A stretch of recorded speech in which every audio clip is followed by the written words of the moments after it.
El Vaticano. Durante más de 1000 años, este diminuto estado-ciudad ha estado envuelto en más misterio y controversia que quizás cualquier otro lugar en la Tierra. Pero aquí está lo realmente perturbador. Mientras millones de personas discuten sobre si en realidad suceden rituales oscuros detrás de esos muros antiguos, están pasando por alto los escándalos documentados que son mucho más impactantes que cualquier teoría de conspiración. Y al final de este video, entenderás por qué los verdaderos secretos del Vaticano son más aterradores que la ficción. Antes de sumergirnos en esta madriguera de conejo, quiero dejar algo absolutamente claro. No estoy aquí para atacar la fe de nadie, ni para promover conspiraciones descabelladas. Lo que voy a hacer es separar la realidad documentada de la mera especulación, porque la verdad ya es lo suficientemente complicada, sin añadir fantasía. Y créeme, lo que podemos probar, realmente, es bastante perturbador. Así que empecemos con el elefante en la habitación. Cuando la gente habla de rituales oscuros en el Vaticano, normalmente se refieren a una de tres cosas. Primero, están las prácticas históricas genuinas que la Iglesia Católica ha reconocido, como los exorcismos, que aún se realizan hoy en día. Segundo, están los casos documentados de corrupción y abuso que fueron encubiertos. Y tercero, están las teorías de conspiración que van desde lo plausible hasta lo completamente absurdo. El problema es que la mayoría de la gente no puede distinguir entre estas tres categorías, lo que explica por qué la desinformación se propaga con tanta facilidad. La propia naturaleza secreta del Vaticano tampoco ayuda. Cuando una institución controla el acceso a sus propios registros históricos y opera con mínima transparencia, la gente naturalmente empieza a llenar los vacíos con su imaginación. Comencemos con lo que realmente sabemos que sucedió tras los muros del Vaticano. La Inquisición romana, establecida en 1542, no era exactamente lo que llamarías una operación transparente. Durante siglos, la Iglesia llevó a cabo juicios en secreto, arrancó confesiones bajo tortura a los acusados de herejía y ejecutó a miles de personas. Estos no eran rumores ni teorías conspirativas, eran políticas oficiales de la Iglesia documentadas en sus propios registros. Los métodos de tortura usados durante la Inquisición incluían el estrapado, donde las víctimas eran suspendidas por las muñecas atadas detrás de la espalda, el potro, que estiraba los cuerpos hasta dislocar las articulaciones, y técnicas de ahogamiento con agua que son sorprendentemente similares a lo que hoy consideramos tortura. La Iglesia mantuvo registros detallados de estos procedimientos, tratándolos como prácticas religiosas legítimas. Pero aquí es donde se pone aún más oscuro. La Inquisición no se trataba solo de erradicar herejes, sino también de mantener control político y acumular riqueza. Cuando alguien era acusado de herejía, sus propiedades eran confiscadas por la Iglesia. Familias enteras podían ser destruidas por acusaciones que, a veces, no eran más que disputas vecinales o rivalidades comerciales. Avanzando hacia la historia más reciente, tenemos la relación documentada entre el Vaticano y la Alemania nazi durante la Segunda Guerra Mundial. Aunque el papel exacto del Papa Pío XII sigue siendo debatido entre los historiadores, lo que sabemos con certeza es profundamente inquietante. El Vaticano firmó el Reichskonkordat con el régimen de Hitler en 1933, legitimando el gobierno nazi a cambio de proteger las instituciones católicas en Alemania. Aún más perturbador es el papel del Vaticano en ayudar a criminales de guerra nazis a escapar de la justicia después de la guerra. Las llamadas Ratlines eran rutas de contrabando que ayudaron a altos jerarcas nazis a huir hacia Sudamérica, y el clero católico estuvo directamente involucrado en facilitar estas fugas. El obispo Alois Udall, por ejemplo, ayudó a criminales notorios como Adolf Eichmann y Joseph Mengele a evitar la persecución. La respuesta oficial del Vaticano siempre ha sido que intentaban mostrar misericordia cristiana y que no conocían la magnitud completa de los crímenes de estos individuos. Pero documentos desclasificados sugieren que los funcionarios de la Iglesia sabían perfectamente que estaban ayudando a asesinos en masa a escapar de la justicia. Las implicaciones morales son abrumadoras, especialmente para una institución que afirma ser la máxima autoridad en el bien y el mal. Pero si crees que eso es lo más oscuro de la historia documentada del Vaticano, aún no has oído nada. Hablemos de los escándalos modernos que hacen que las inquisiciones medievales parezcan casi ingenuas en comparación. La crisis global de abusos en la Iglesia Católica no se trata solo de individuos corruptos. Se trata de un encubrimiento sistemático que alcanzó los niveles más altos de la jerarquía vaticana. El cardenal Bernard Law, que fue arzobispo de Boston durante algunos de los peores casos de abuso documentados en la historia católica estadounidense, no fue castigado ni destituido. En su lugar, fue trasladado a Roma y se le dio un prestigioso puesto en una basílica mayor. Este patrón se repitió miles de veces en todo el mundo. Los sacerdotes abusivos no eran reportados a las autoridades, eran trasladados discretamente a nuevas parroquias donde podían continuar sus crímenes. Los propios documentos del Vaticano, revelados a través de demandas e investigaciones, muestran que los funcionarios de la Iglesia sabían sobre abusos generalizados durante décadas y eligieron la protección institucional por encima de la seguridad de los niños. En 2019, el Papa Francisco admitió que la Iglesia había destruido documentos relacionados con casos de abuso, supuestamente para proteger la privacidad de las víctimas, pero los críticos argumentan que en realidad se trataba de evitar responsabilidades legales. Lo que hace esto aún más siniestro es la manipulación psicológica involucrada. La Iglesia Católica pasó siglos construyendo una imagen de autoridad moral y conexión divina. Los padres confiaban en los sacerdotes con sus hijos porque creían que estos hombres eran representantes de Dios en la tierra. Esa confianza fue explotada y traicionada de manera sistemática a escala global. Ahora bien, aquí es donde las cosas se vuelven interesantes desde la perspectiva de las teorías de conspiración. El Banco del Vaticano, conocido oficialmente como Instituto para las Obras de Religión, ha estado involucrado en más escándalos financieros de los que la mayoría de la gente se imagina.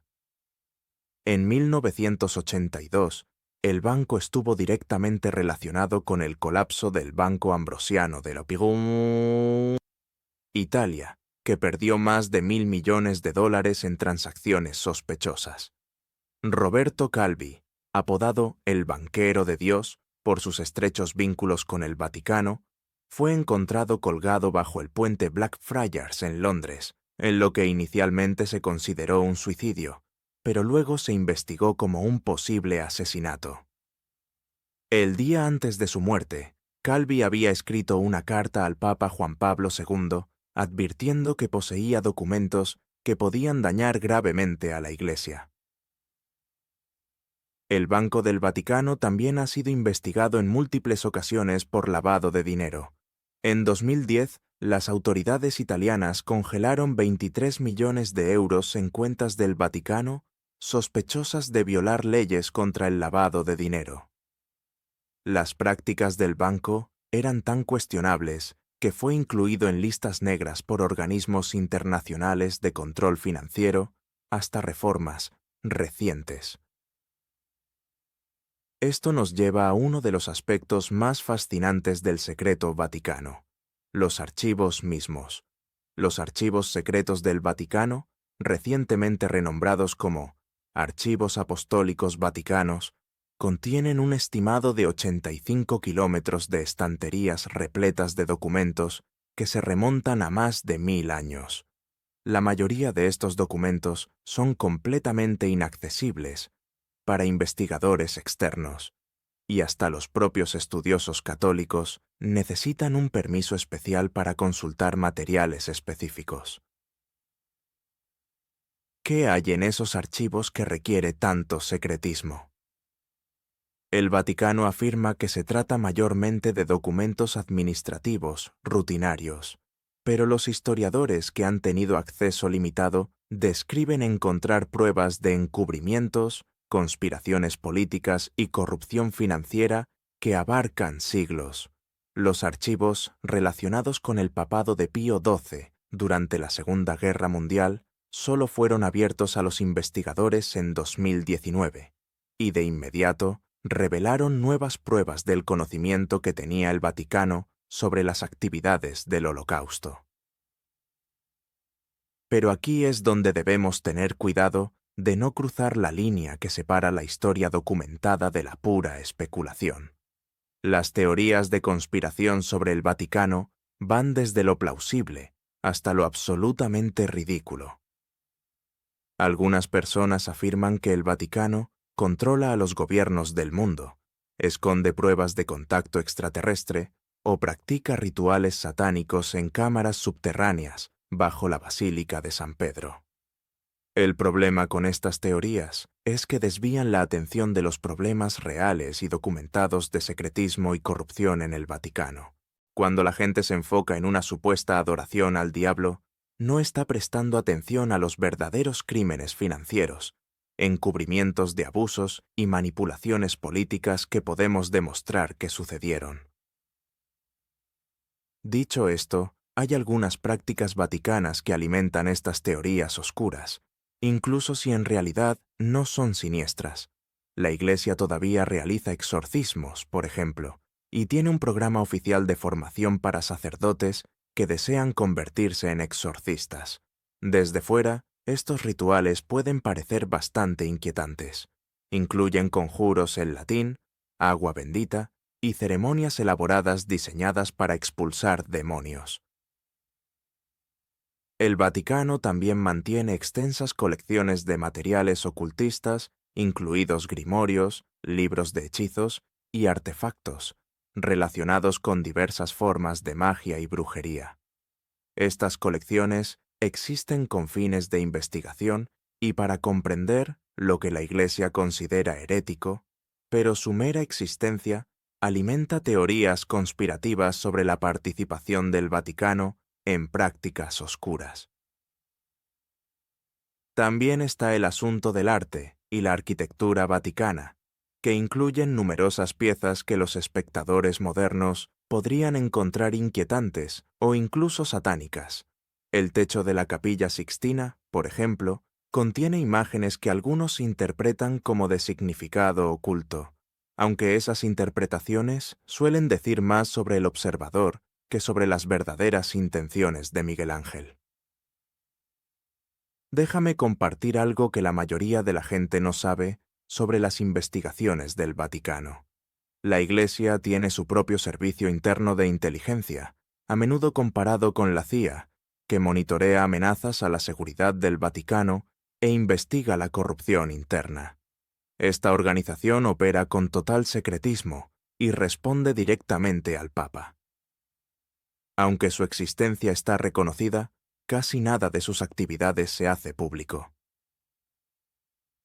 Este servicio interno de inteligencia ha estado involucrado en investigaciones de crímenes financieros dentro del Banco Vaticano, en el monitoreo de cardenales potencialmente sediciosos e incluso en la vigilancia de periodistas y activistas críticos de las políticas de la Iglesia.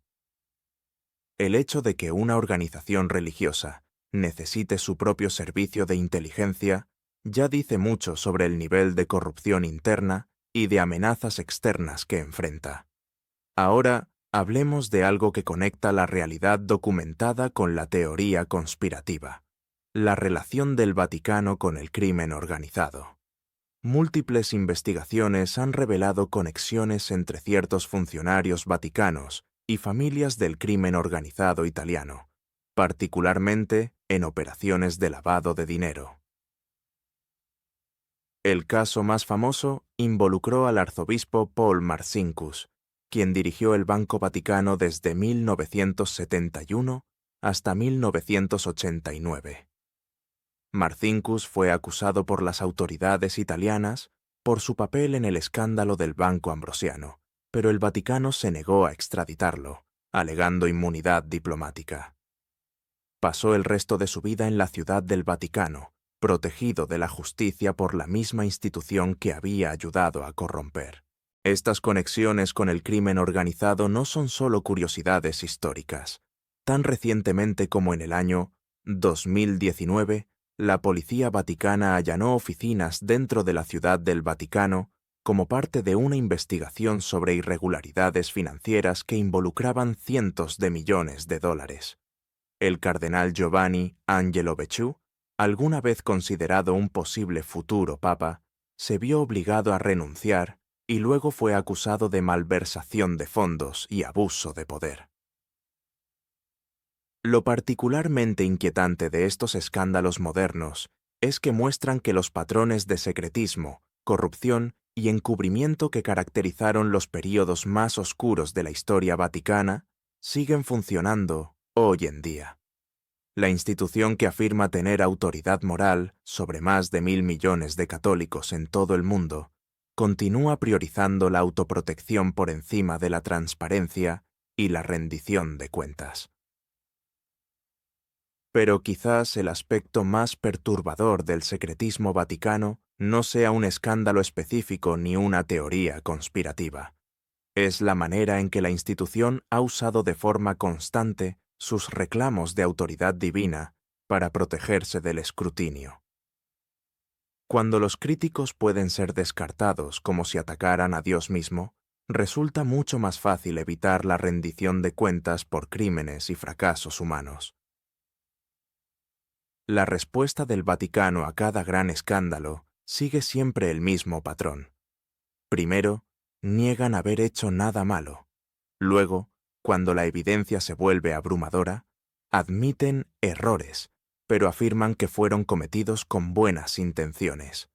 Finalmente, prometen reformas que casi siempre resultan ser cambios cosméticos, diseñados para mejorar su imagen pública, sin alterar de fondo su cultura de secretismo. Este patrón se ha repetido con la Inquisición, con las ratlines nazis, con la crisis de abusos, con los escándalos financieros y con numerosas controversias menores. Cada vez, el Vaticano expresa pesar por las acciones pasadas mientras mantiene las mismas estructuras institucionales que hicieron posibles esas acciones en primer lugar. Así que, para responder a la pregunta original, ¿hay rituales oscuros sucediendo detrás de las puertas del Vaticano? Si por rituales oscuros entendemos ceremonias secretas de adoración al diablo o sacrificios humanos, no hay pruebas creíbles de ello. Pero si hablamos de encubrimientos sistemáticos de crímenes, corrupción financiera y abuso de la autoridad religiosa para proteger el poder institucional, entonces absolutamente sí.